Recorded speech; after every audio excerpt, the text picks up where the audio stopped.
Cuando uno está estudiando laboratorio clínico, de repente aparece una materia que se llama hematología.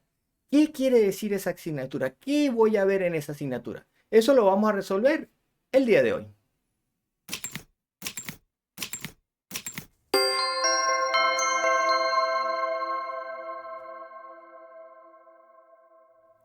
Hola colega, soy Alfredo de Bioanálisis al Día y hoy vamos a hablar sobre la asignatura de hematología. Esta asignatura comprende dos grandes ramas. La primera, quizás la más conocida y la que habitualmente llamamos hematología, tiene que ver con el estudio de los elementos formes de la sangre, es decir, las células sanguíneas. La otra área que tiene la hematología es la hemostasia, donde vamos a estudiar lo que sería la coagulación, el sistema fibrinolítico y sus trastornos. De esta manera tenemos que esta asignatura comprende estas dos grandes áreas. Usualmente la asignatura se divide, vamos a decirlo, 2/3 de la asignatura está dedicado a lo que sería el estudio de estos elementos formes de la sangre y 1/3 va a estar dedicado aproximadamente a lo que sería la hemostasia. Incluso la mayoría de los libros de hematología tú vas a ver que tienen esta organización. Ahora bien, al tratarse de una asignatura del área de la medicina, se va a estudiar lo que sería la fisiología de todos estos elementos formes, de todo este mecanismo de la coagulación, el sistema fibrinolítico, y luego se van a estudiar los trastornos. Ahora bien, según el área de la medicina que estés estudiando, en nuestro caso particular, lo que sería el laboratorio clínico, el enfoque que se le da a la asignatura está orientado a esas pruebas de laboratorio. En cambio, por ejemplo, el médico tiene una orientación que está más dada hacia lo que sería el diagnóstico y el tratamiento de ese paciente.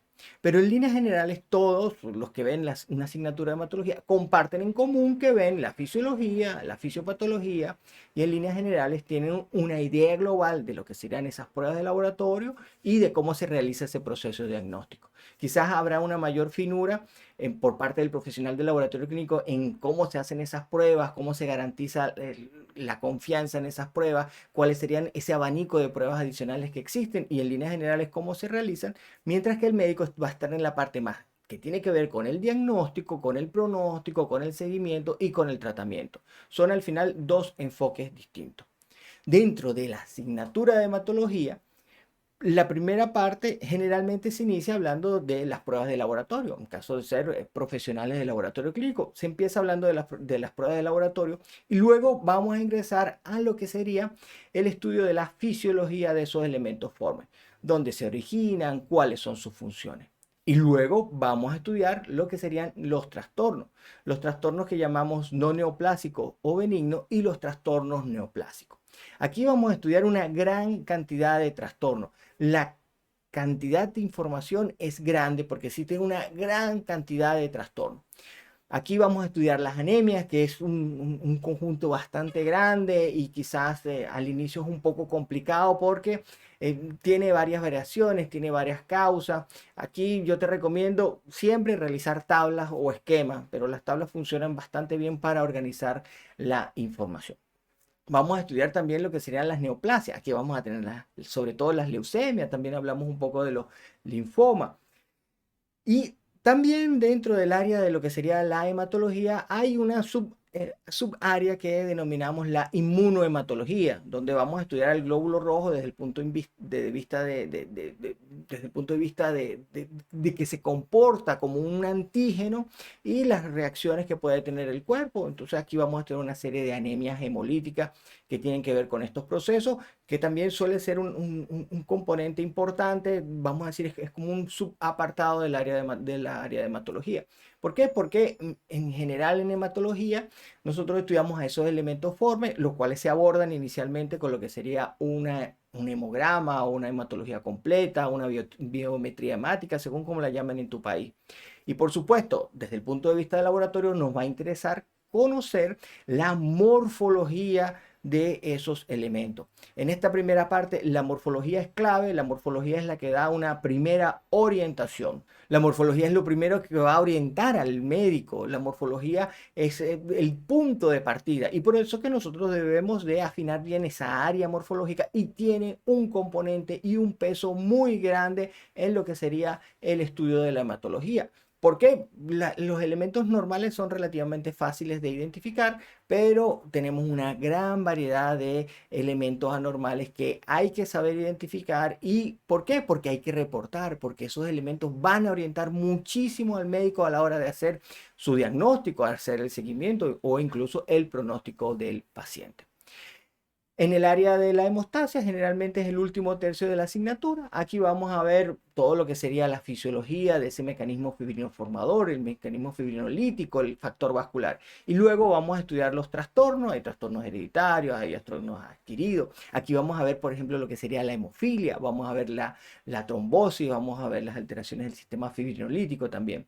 Una parte bastante interesante, pero si se quiere ver desde el punto de vista del laboratorio, son otro tipo de análisis, otro tipo de pruebas que son las llamadas pruebas de coagulación que tienen otros principios.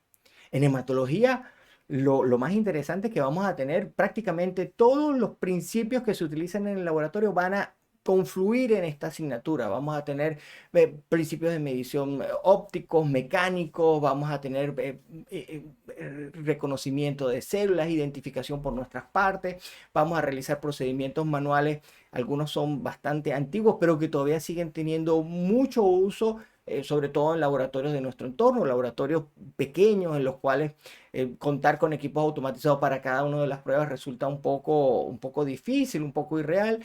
O sea, existen muchas todavía pruebas, sobre todo pruebas que tienen que ver con la coagulación, pruebas que tienen que ver con la inmunohematología, que se siguen realizando de manera manual. En cambio, para lo que sería el hemograma, existe una gran variedad de tecnología que también debemos estudiar porque, bueno, los instrumentos no son infalibles, ahí tienen ciertas limitaciones y ante esas limitaciones es donde nosotros vamos a actuar. Y justamente ese va a ser nuestro principal rol como profesionales de laboratorio clínico en un laboratorio de hematología al momento de procesar esos hemogramas. Generalmente vamos a contar con un instrumento, pero a ese instrumento hay que realizarle también un proceso de validación, de verificación. Todo esto es lo que nosotros vemos en la asignatura. Hay una gran cantidad de información, hay una gran cantidad de alteraciones, una gran cantidad de trastornos. Esos se han agrupado de diferentes maneras, que también a veces eso complica un poco el panorama, pero siempre te recomiendo que para el estudio de esta asignatura hagas tablas o esquemas o mapas mentales según cómo tú funciones mejor. Pero bueno, una tabla es algo relativamente sencillo y que te va a orientar mucho al estudio de esta asignatura. Bueno, quería hacer este video justamente para dar una orientación, sobre todo a los nuevos colegas que se están formando y que a veces tienen dudas con respecto a esta asignatura y qué es lo que vas a esperar, qué es lo que vas a ver allí. De todo modo, en este canal hay algunos videos que tienen que ver con esta asignatura, hay videos de fisiología, hay algunos videos de fisiopatología, pero sobre todo hay muchos videos de lo que serían estas técnicas, estas pruebas, tanto manuales como automatizadas. E indudablemente voy a seguir produciendo este tipo de videos. Si tienes algún tema en particular que te gustaría que tratara, bueno, me lo puedes dejar en los comentarios. Si este video te ha resultado útil, ya sabes, me puedes dejar un like, compártelo con algún otro colega que le pueda resultar de interés. Por acá te voy a dejar un video eh, que te puede resultar interesante y por acá otro video que te sugiere el algoritmo. Saludos.